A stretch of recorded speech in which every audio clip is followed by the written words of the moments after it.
these horses gentle enough for the average horse person to take them home and go ahead and go do something with them. Now, these are wild horses that you guys are helping get care or rehabbing before they go out into the ranges and things like that. Okay, so if you could explain to me what it means for you to be a part of this committee and do this during Cheyenne Frontier Days.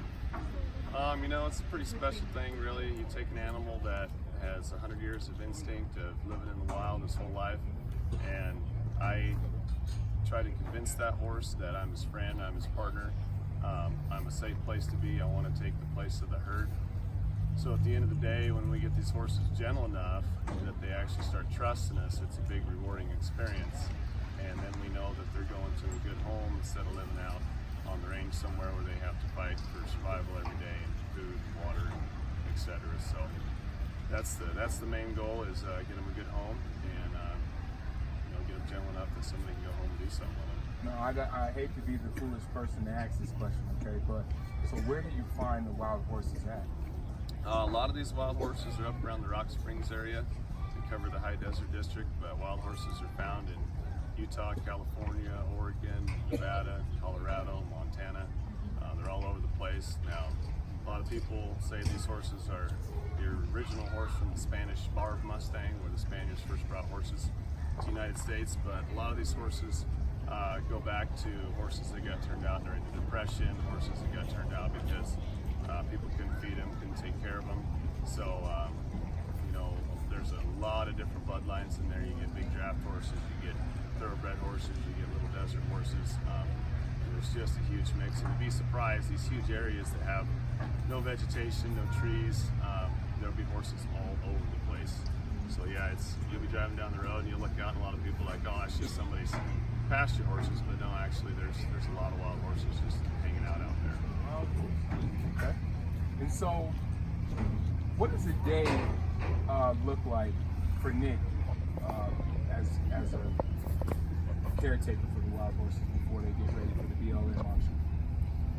Average day is kind of a routine. We want to let that horse know that when we show up, they're going to get food, they're going to get water. So they see us, they come up. We start out by bringing them into the barn. You start teaching them to look at you and face up in a round pen. Anytime they look at us or come towards us or want to be with us, we back up, we give them some space, we're able to reward them for that.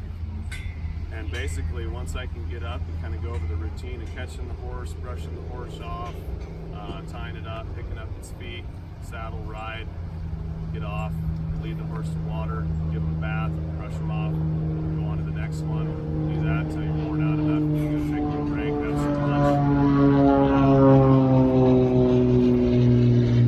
Go off in the AC for a minute, and then you're back out in the barn, and it's just one after another. And some days are a good day and you get by it really fast. Other days you got some dirty, brutal battles to get through to make these animals safe enough for. Have you ever been kicked by one of these horses? Multiple times. Not really hard. The hardest I've ever been kicked was actually by a domestic horse. They kicked me right in the stomach and flung me clear across the corral. But I'm wary enough and I've been around him long enough that I kind of expect things, and reading that horse and understanding body language lets me know when to get out of the way and when to back off. So it is a huge defense of theirs, and it's their number one instinct is flight, run off. Their next, if they can't flight, is fight. So if I've got a horse in a pen like here where he can't get away, I need to be real cautious about how much pressure I put on that animal.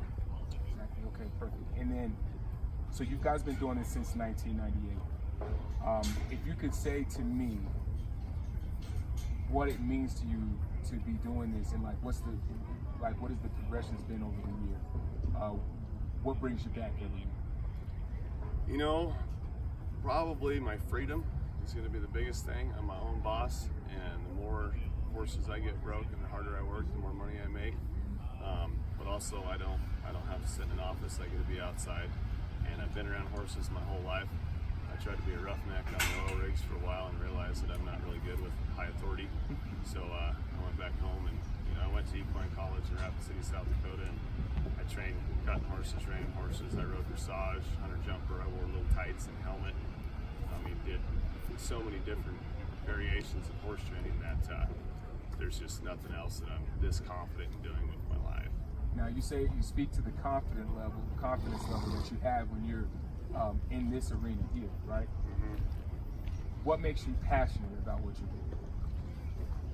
Probably the fact that I know I'm good at it, and I want more people to learn what I know. And if I can convey that message to the public, they can take my style and my methods that have worked for me to get these horses gentle and take them home and pass them on to their horse and then to their friends.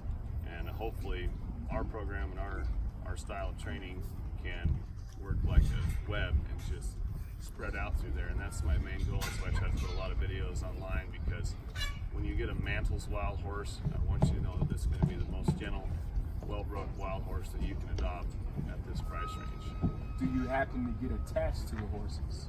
I get attached to a few of them. Yeah, there's definitely some very personable horses. Our job is mainly to get the horses from wild to gentle, not necessarily from gentle to broke. So a lot of these horses, once they're at this position where you can catch and ride and lead and load, they're kind of going out the door, so I don't get to spend as much time with some of them as I would like. But I have trained some and actually bid at a live auction on them while I was riding them because I liked them so much, and ended up taking them for some week.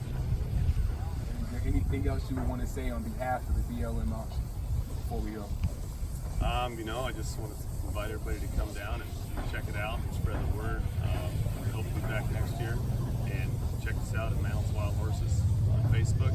There's tons of videos and information, and we do take appointments right at our ranch, and you can get a horse directly from us as well.